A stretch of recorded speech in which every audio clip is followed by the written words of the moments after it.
Me cuesta hacer una presentación formal de nuestro entrevistado de hoy porque, bueno, empezamos una conversación allá por el año 2014, 2015, cuando sacó su libro Orden y Progresismo, los años kirchneristas, por MC, que yo leí ese libro y dije, tengo que conocer a esta persona. Un libro que no se podía parar de leer y lo sigo recomendando hasta el día de hoy. Por alguna de otra manera nos conocimos y empezamos una conversación que tenemos como cotidianamente y en la que intercambiamos sobre todas las cosas de la vida en general, incluyendo la política. Hablo de Martín Rodríguez, hablé de su libro Orden y Progresismo, después es coautor con Pablo Towson de La Grieta Desnuda, ya salió por Capital Intelectual, hoy Clave Intelectual. Ahora lo leen los domingos en la revista Panamá y escribió las columnas dominicales hasta hace muy poco, o una de las columnas dominicales en el diario AR, y pasó por muchos otros medios, escribe en revistas, etc. Vienen las elecciones, queremos saber quién va a ganar las elecciones, entonces por eso nos quisimos comunicar con él, que nos va a decir quién va a ganar y cómo va a salir el resultado, y lo saludamos. Martín, querido, ¿cómo estás? ¿Cómo andás, mi amigo? Primero sí que somos amigos, además. Amigazos, obviamente. Por eso. Creo que nos conocimos un poco antes, pero fue todo ahí. Fue porque creo que cuando vos habías también arrancado con las columnas, con tus primeras consideraciones sobre los conflictos de la Panamericana, entonces yo creo que eso era 2013. 2013, es verdad. O debe haber sido por ahí, sí. Pero sí. Mirá, sí, creo que empezamos a intercambiar, porque que tu duda era qué significan esos conflictos, muchas veces estigmatizados en ese momento, los troscos rompiendo las pelotas en la Panamericana, etcétera, y ahí intercambiamos, pero después creo que nos conocimos personalmente, ya no sé si ya había salido el libro o no, pero el libro fue un factor muy importante, por lo menos para mí. Lean ese libro, no se sabe qué es ese libro, o sea, es un género inclasificable, es ensayo, es una novela, son anécdotas, es política, bueno, lo que sea, pero a partir de ahí iniciamos un intercambio que sigue hasta hoy, que hoy se reduce básicamente a stickers de WhatsApp. Gran acumulador de stickers de WhatsApp, Martín Rodríguez, te puede responder muy rápidamente. Hay un arsenal, me gustaría ver en el grupo de ahí del programa, debes estar usando armas mías. Es puff, que no te imaginás, sí. No te imaginás. No, pasa que también la paternidad que también tenemos compartida, paralela, nos quita tiempo, ¿no? A veces, claro. A veces necesitamos poder de síntesis. Hay que cuidar ese teléfono porque te puede tener problemas si se ve toda la acumulación que hay ahí de stickers. Cuidar ese teléfono, cuidemos esos teléfonos. Bueno, Martín, obviamente que queremos saber quién va a ganar las elecciones, pero no lo sabe nadie, y queríamos tener una charla más a media distancia. Son raras, ¿no? Estas elecciones, hay un clima rarísimo, si en general puede ser que en los últimos años sea así, que hay un desapego, pero estas particularmente son extrañas, ¿no? Sí, uno a veces dice, no sabe si uno embellece el pasado y dice, hubo otras elecciones que fueron increíbles y la calidad del debate y qué sé yo, estaba por encima. Este año viene raro. Me da la sensación de que hace 2 o 3 meses estábamos en la ebullición de un debate no es que uno estaba, pero había ahí en ese centro extraño que se hace entre las redes y las internas y la tele política y todo eso. Contemporáneo se estaba discutiendo lo de Milei, ¿no? Claro.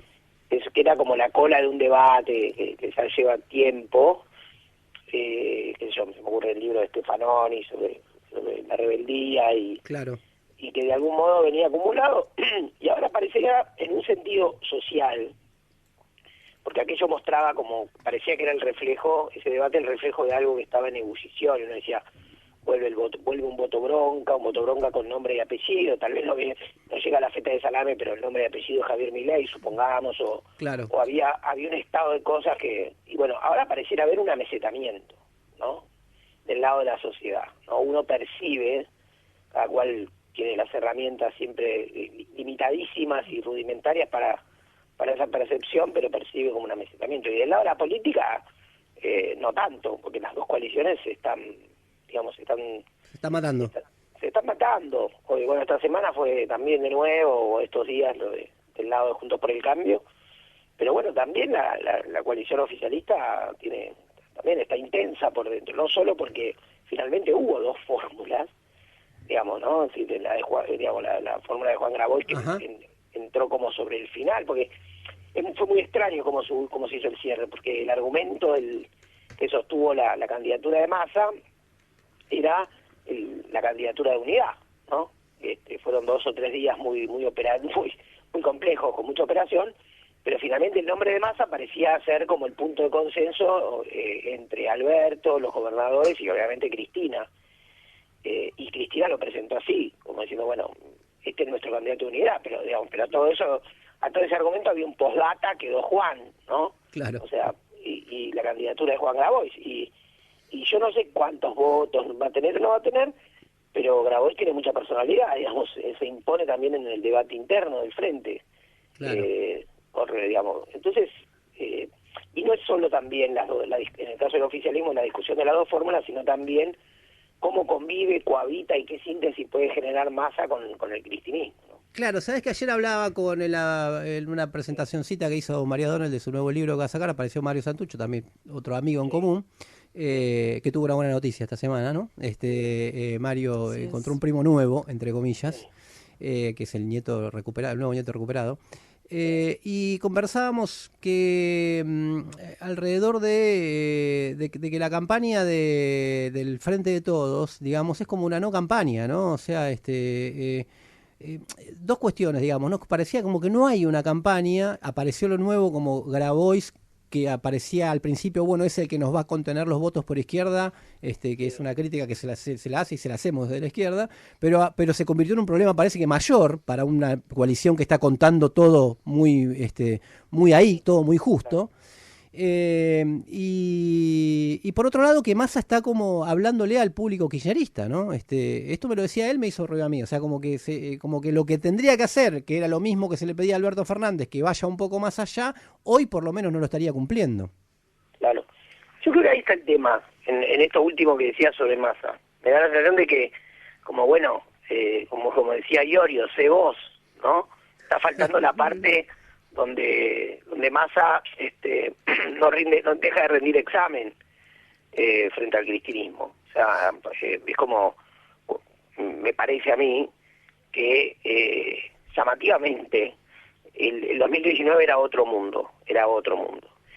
Pero Alberto Fernández, que finalmente no construyó un liderazgo presidencial en absoluto, sí tuvo me parece a mí una conciencia más clara cuando fue candidato de cuál era su primera tarea, sobre todo en el momento más virtuoso, como suelen repetirse ahora, de la campaña, que fue hasta las PASO, que era caminar donde terminaba el kirchnerismo, empezaba su campaña, ¿no?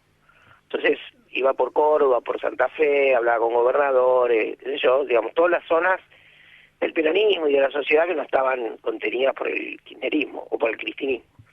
Y acá pasa lo mismo, acá falta eso, ¿no? Si uno diría, el diagnóstico en un sentido es medio sencillo. Massa ya tiene el aval de Cristina, Cristina sacó 2 fotos en un avión, copiloto, qué sé yo. Bueno, está la candidatura de Grabois. Uno puede decir, suponete, Juan Grabois plantea por momentos el discurso como en un lugar casi sin retorno, porque le adjudica a Massa esto, lo otro, qué sé yo. Pero bueno, como dijo Durán Barba, los electores son libres, ¿no? Es decir, finalmente los que votan por Grabois luego no van a esperar si Grabois les avisa o no que vayan después a votar a Massa, pero seguramente se replieguen al voto de Massa, ¿no? Pero falta la parte de él, y ahí no sabes qué es, si es que está de nuevo todo trabado, como suele ocurrir en el cristinismo, ¿no? Y su digamos, el cristinismo, en cuanto caso a la figura de Cristina, diría que tiene como un sistema que es que siempre elige uno ajeno y ese ajeno nunca termina de desatar la propia, ¿no? Son como los dos problemas, ¿no? O sea, ya es un sistema. En 2015 eligió a Scioli, en 2019 eligió a Alberto Fernández, ya en 2013, para la disputa fuerte en la provincia de Buenos Aires, había elegido a Martín Insaurralde, que era uno puede decir que tenía un rol mucho más parecido al de Massa que al cristinismo. O sea, siempre elige uno que no tiene la composición química cristinista, pero finalmente también esos que elige, hay algo que no arranca, ¿no? Es como, yo hago el giro pragmático, pero al pragmático lo convierto en mi ideología, ¿viste? Entonces, bueno, ¿y entonces qué hacemos? pero no termina siendo ni una cosa ni la otra, ¿no? O sea, una especie de manta corta. Y ahora pareciera estar atrapado en ese mismo juego, es decir, ¿cuándo empieza la campaña de Massa? Amén de otras cosas de Massa, pues esto sería una cosa más analizado los límites de Massa a partir del cristianismo. Después yo me preguntaría también los límites de Massa por Massa. Claro. ¿No? Que me parece a mí un político que tuvo un camino muy extraño, ¿no? O sea, él fue, casi diría, fue el primer Milei, una especie de Milei peronista, un tipo que armó y dibujó su irrupción en 2012, 2013, fue un poco a los que ya estaban cansados del kirchnerismo, del cristinismo, no estaba la palabra casta, pero era casi, ¿no?, una política para los que no les gusta la política, para los que pagan ganancias, para los que están podridos de los palos de Baradel, para los que sufren la inseguridad, digamos, las capas media, baja del Gran Buenos Aires, todo eso que... Impuesto a las ganancias en el salario. Claro, era el pueblo masista, era una especie de político laborista, de centro, y que se escribieron muchas cosas en aquel momento, y me parece que algunas eran muy buenas y hasta diría muy divertidas. Qué sé yo, me acuerdo haber leído cosas de Luciano Cicconi, ¿no? Que escribió también un querido analista político que vive en Loma de Zamora. Y finalmente Massa devino a partir de toda el agua que pasó bajo el puente y todos los caminos, en un político demasiado político, o sea, ¿no? En una especie de ser una especie de referente de la parte de la sociedad que el kirchnerismo dejaba afuera, termina siendo el representante de la política ante la sociedad, ¿no? Es decir, no hay nadie más círculo rojo que Massa, ¿no? Que tiene tentáculos en la justicia, tentáculos en los sectores empresarios, tentáculos en los medios, en medio el mejor amigo de Máximo. Bueno, al final, este tipo, ¿no? Es el que ata todo, supuestamente. Claro. Están escuchando a Martín Rodríguez, estamos hablando sobre, la Argentina, las elecciones. Pensando en la contrafigura, entre muchas comillas, Martín, así como pensamos qué le pasa a Massa, ¿cómo lo ves a Larreta y esa disputa con Bullrich, pero particularmente a Larreta, que es como que era el ganador natural? Un año y medio atrás se decía, yo ya me preparo, estoy preparando mis equipos, gobierno la ciudad, tengo el espejo de la Argentina, acá ve que se hacen todo bien, todos nos van a votar, y hoy está como desinflado, ¿no? Yo creo que al macrismo, empezaría por acá tu pregunta para responderla. Primero, que para el macrismo, quienes leímos a Durán Barba para entenderlo, que era que ahora, visto ahora, incluso comparado con Rubí, que ahora el peronismo rodea, ¿no? Este consultor político, Durán Barba era un teólogo, era un tipo, ¿no?, un intelectual. En aquel momento todos lo criticábamos, pero dejó una huella, ¿no? Dejó una huella en la política para entender la política y sobre todo para entender al PRO. Era un tipo que... Y en algún punto él siempre decía, me acuerdo que estaba en El arte de ganar, que la peor elección es la que te dan por ganada. Claro. Entonces a él le gustaba, y yo recuerdo en aquel momento por el contacto con gente del entorno de Macri y de la campaña entre 2013 y 2015, que ellos, la situación ideal era sentirse subestimados y correrla de atrás. Sin ir más lejos, el modo en que, la frase con la que termina el libro de Hernán Iglesias Sila, esa especie de diario de campaña, ¿no?, creo que se llamaba Ganamos, Cambiamos, no me acuerdo cómo se llamaba. Sí. Que terminaba diciendo una frase irónica que era ganamos los boludos. Es decir, decía nosotros que somos los camisas celestes que bailamos tan biónica, que ponemos el GPS para llegar a cualquier lado porque no nos guiamos, qué sé yo. Finalmente le ganamos al peronismo, Realpolitik, Power, Goberna, territorio. ¿no? Claro, territorio, que qué sé yo, supuestamente que tenía toda la jerga encima y se había quedado sin gente. Entonces, parcialmente sin gente. Entonces, eso era el estado ideal. El mejor macrismo es el que la corre de atrás. Con Larreta y cuando empezó la crisis, cuarentena prolongada, escuelas cerradas, crisis económica, etcétera, se fue perfilando una situación bastante ideal. Y bueno, y el tipo, Larreta es candidato desde 2020. A su vez, no es un líder. No tiene esa pasta, no la tiene. Por lo mejor la tiene después, ¿no? Si uno diría, no sé, supongamos que llega a la presidencia y en la presidencia, nadie sabía que Kirchner era un líder antes de 2003, salvo los que lo conocían, que eran pocos, pero sí lo sabían, ¿no? Y la gente que lo conocía en Santa Cruz decía, no, este tipo, lo dijo una vez Dualde, dijo, va a ser Chirolita, y Dualde dijo, usted, pues no lo conoce. Entonces, claro, Larreta tiene esa especie de llama apagada, ¿no? Es un termotanque que viene con una llama apagada, no arranca nunca, y creo que tiene mucha guita, se mueve, digamos, es como, casi diría, es el ejemplo perfecto de cómo con la guita no alcanza, ¿no? Porque él, todo bicho que camina le tiene un contrato encima, lo apaga con, ¿no? O un contrato de recursos o una negociación o no sé qué, y al final... Tal cual. Y al final no, quiero decir, al final no se arma un líder con guita. Y Bullrich es una mujer de otro temperamento político, es una gran personalidad política. O sea, hace 50 años que está en política, o 40 y pico de años que está en política, y es una mujer con otra temperatura, con otra, digamos, con otra cultura política, con muchas otras cualidades distintas, y ella sí sintió que la tenía que correr de atrás.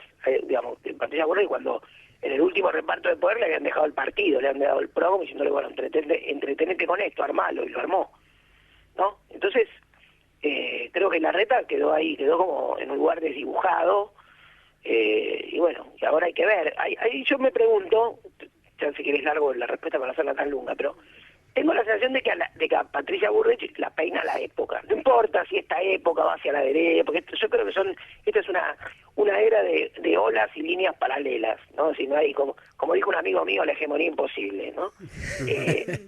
Pero cualquier cosa. Pero uno siente que Bullrich está vestida, ¿no? Como si tuviese una remera con estampados en la costa oeste del 67, ¿no? Así, está un poco vestida por la época, Patricia Bullrich, o por una de las variantes de la época, y Larreta está lo que vemos, ¿no? Es decir, está rectilíneo, no se sabe de qué está vestido. Pero eso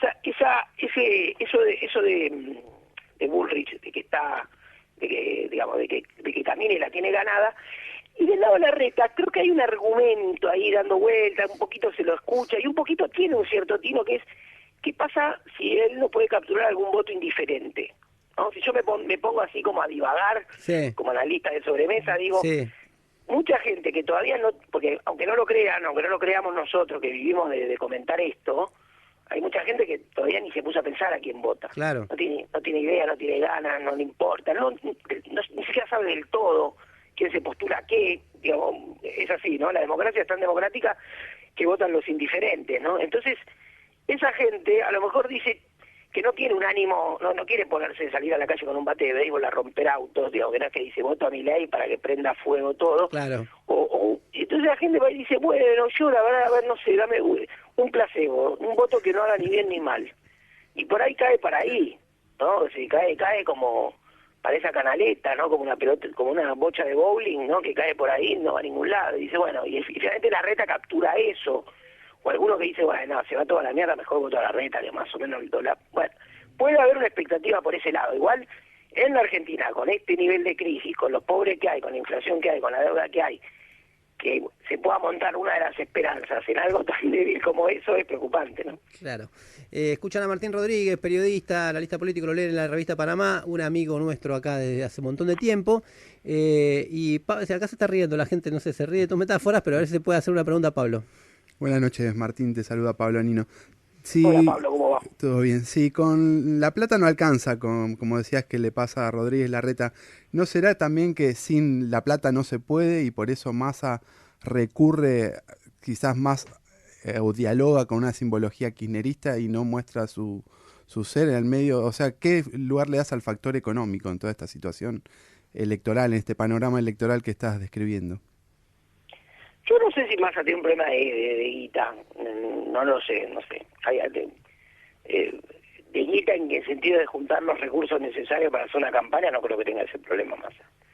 Y tampoco creo que esa solución venga solo del kirchnerismo, que tampoco creo que tenga un problema de guita para hacer campaña. A mí me parece que el tema de Massa es más profundo, como lo decías un toque con Fer, ¿no? O sea, yo creo que el tema de Massa es... que, digamos, el peronismo está como atrapado entre una especie de deseo de ir hacia un giro que algunos llamarían pragmático, hacia el centro. Uh-huh. Yo creería, por mi parte, que puede ser un giro, digamos, más hacia un perfil productivo, hacia una cosa menos, si se quiere, menos estatista y más productivista. Con algunas decisiones, digamos, en materia económica que tengan más fuerza, que en fin, podría pensar cosas. En general, las variantes alternativas al kirchnerismo, léase Scioli, léase Massa, siempre han entendido que el modo de ser alternativos a algo que aparenta estar tan cargado de ideología como es el kirchnerismo, es teniendo menos, ¿no? O sea, teniendo menos ideología, sí, frente a algo que tiene tanto contenido, ofrecemos algo que está más vacío, ¿no? Una cosa así, como una especie de reflejo, ¿no? Como frente a la ideología, lo pragmático. Yo creo que no es así, yo creo que el peronismo debería ir hacia una síntesis distinta, pero que no es menos ideológica, que puede ser distinta, que coloca la cuestión de la producción y el trabajo más en el centro y que no otras cosas. Pero entonces, con esto concluyo mi argumento, digamos, yo creo que los políticos, sea Scioli, sea Massa, que se ofrecen para hacer esa tarea difícil, esa tarea del giro pragmático que Cristina desea que alguien haga, pero no quiere hacerla ella, o no quiere que la hagan los suyos, o no pueden hacerla los suyos porque perderían su base, perderían su relato, o como un término que utiliza Cristina, su capital simbólico, terminan siendo algo que no le promete nada a la sociedad. Y entonces, finalmente, quienes hacen o proponen eso, termina pasando ahora, que es que estamos todos mirando más la interna, mirando, no para votar ahí, pero mirando que hay algo que se dirime más en la interna de Juntos por el Cambio que en la interna del peronismo. No sé si fui claro, pero digamos, al menos quise serlo. Perfecto. Vinculado con esto que me vino a la cabeza, el famoso debate del famoso texto que conocemos, pero digo que circuló mucho en los ambientes politizados, el de Juan Carlos Torre y los huérfanos de la política de partido, que se preguntaba cuánto de la crisis del peronismo estaba en lo social y cuánto en la política, ¿no? Para sintetizarlo de alguna manera. ¿Qué ves de eso? ¿Puede recuperar eso? No sé si puede recuperar, digamos, ¿cuánto ves que hay de social en esa crisis que ya es medio cíclica que tiene el peronismo en los últimos, 10 años? Yo creo que el tema, voy a pensar en el último Perón, ¿no? Que decía que me simpatiza bastante en muchos órdenes, ¿no? Esta cosa que, bueno, finalmente lo más importante era que para un argentino no había nada mejor que otro argentino, ¿no? Yo creo que el problema del peronismo no es el peronismo, o sea, yo creo que el problema hoy es la Argentina. Es decir, hoy el peronismo o en estos últimos años, en esta última fase, se ha vuelto una fuerza que debe reconocer y debe asumir que es una fuerza que no tiene la vaca atada de la mayoría, y entonces, digamos, entre otras cosas, ¿no? Entonces, yo creo que lo importante es qué puede hacer el peronismo por la Argentina, ¿no? ¿Qué puede hacer la Argentina por el peronismo, ¿no? Más o menos como eso es casi una cita bíblica, ¿no? Sobre los sábados, ¿no? Uno de los grandes debates que tenía Jesús con los fariseos era sobre el sábado, ¿no? Entonces, un hombre para el sábado, un sábado para los hombres, ¿no? Entonces, acá a mí no me interesa tanto, es decir, la Argentina no tiene que solucionar el problema del peronismo, sino el peronismo le debería intentar solucionar el problema de la Argentina, ¿no? Entonces, tengo la sensación de que hay como una especie de peronismo encerrado en sí mismo. Vos a veces lees cartas de intelectuales y de verdad parece que están discutiendo en una asamblea estudiantil de un colegio nacional del centro porteño. Entonces, o sea, me parece que hay como el peronismo debería dejar que florezcan bien flores en serio, ¿no? Y dejar que afloren los debates en serio, ¿no? Yo lo veo como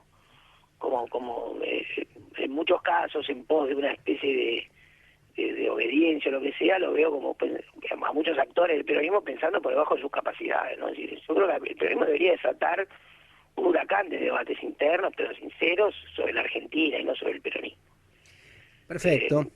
Ha pasado así, además, ¿no? Porque esta crisis es rara, voy a terminar con esto, ¿no? Es decir, la crisis del año 89, la crisis del 2001, 2003. Sí. En la sociedad había una especie de, en caso de incendio, sale un peronista, ¿no? Y esta es una crisis que se le están quemando los papeles por dentro, porque es una crisis donde el peronismo no puede decir yo no tengo nada que ver. Acá un poco se están quemando los 20 años de esto que a mí me gusta decir la segunda transición, ¿no? Es decir, con lo que se reconstruyó en la Argentina entre 2001, 2002 y 2003, y duró 20 años, es también lo que se está quemando, ¿no? No es que el peronismo no es la ambulancia porque hay una hiperinflación o la ambulancia porque hubo un corralito y un derrumbe de un sistema o no, esto se nos está quemando en el medio a la política, se le está quemando a la política, se le está quemando a la grieta. Si la grieta no es el debate entre dos modelos, adentro de la grieta quedó el incendio de la Argentina. Entonces, debería haber un salto hacia ese sinceramiento, ¿no? Y que realmente genere nueva gente y nuevos. Esto pensado en esta pregunta que me hacen ustedes, enfocado en el peronismo, ¿no? Claro. Y esto, que es lo que arreglamos antes y que cualquier cosa mañana lo charlamos bien, de acuerdo a lo que respondas ahora. No te voy a preguntar por la izquierda ni nada por el estilo, pero quiero que me digas un perfilito de Miriam Bregman y qué te genera. Bueno, hay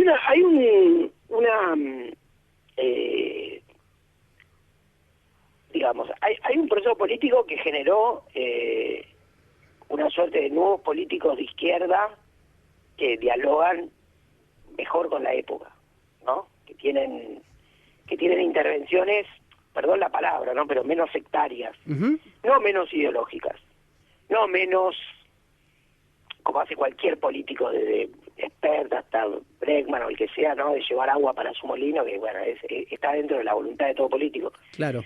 Pero digo, me parece que se supo ubicar en un lugar que no te tira encima,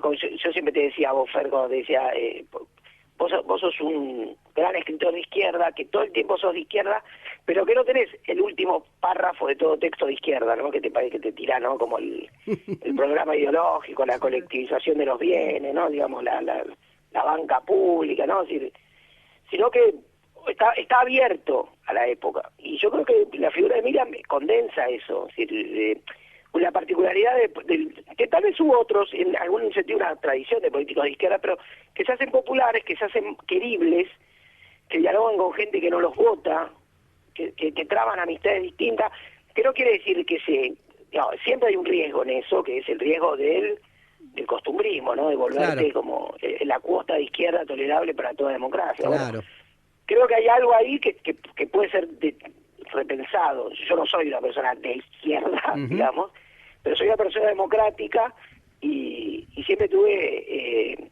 la corazonada de que en el partido al que pertenece Miriam había una gran honestidad intelectual y algo más, que tal vez lo digo como cristiano, le había puesto un corazón en las cosas. Y yo creo que eso se nota. Entonces,